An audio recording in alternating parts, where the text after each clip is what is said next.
今日はこのわらびを使ってわらびのサブジを作ります。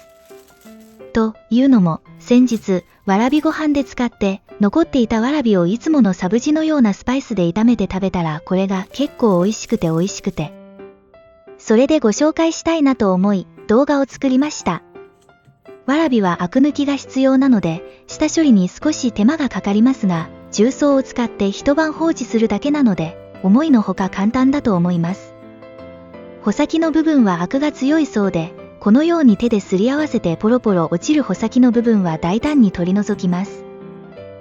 そして気になるのが、わらびのサブジがインド人の夫の口に合ったかどうかというところですが、わらびの独特なぬるっとした食感がオクラのようで、オクラのドライカレーはインドにいた時から食べ慣れていたので、わらびもすっかり気に入ったようです。そして冷めても美味しくて、まるでカレー味のわらびの佃煮のようで、日本人の私には白いご飯が進む。さらにお酒のおつまみにもぴったりだねと言って、二人で美味しくいただきました。穂先が処理できたらよく洗い、黒い切り口は切り落とし、3、4センチくらいの長さにカットしてボウルに入れます。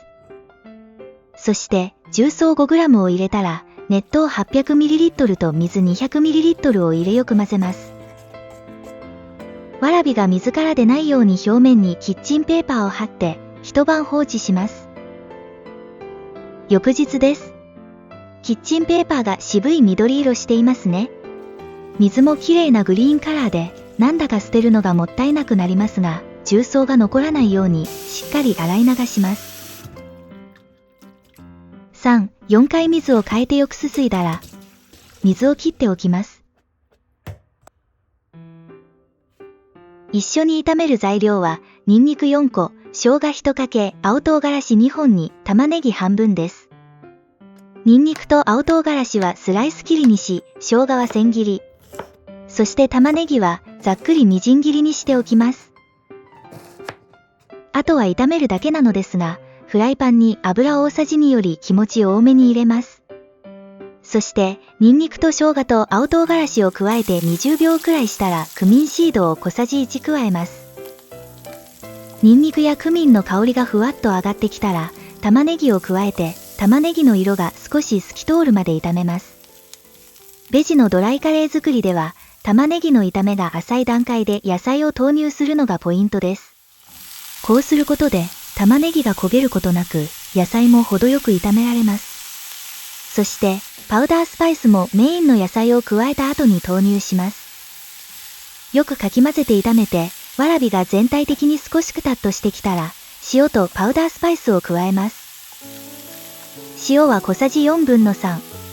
わらびの量によっては、塩っぱいかもしれませんので、塩加減はお好みで調整してくださいね。続いて、ターメリックパウダー小さじ3分の1。コリアンダーパウダー小さじ1。続いて、レッドチリパウダー小さじ1。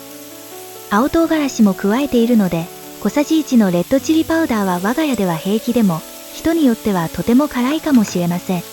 なので、こちらもお好みで調整してくださいね。そして、ガラムマサラ小さじ2分の1を加えて、あとはひたすら炒めるだけです。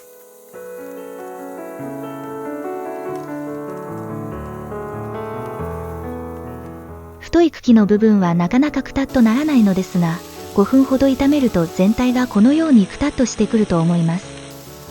途中、鍋肌に張り付いてきたら焦げ防止のために、いつものように水ちょい足しして炒めます。最後に香り付けで、ガラムマサラ小さじ2分の1を加えて全体をよく混ぜ、30秒ほど炒め合わせれば、わらびのサブジの完成です。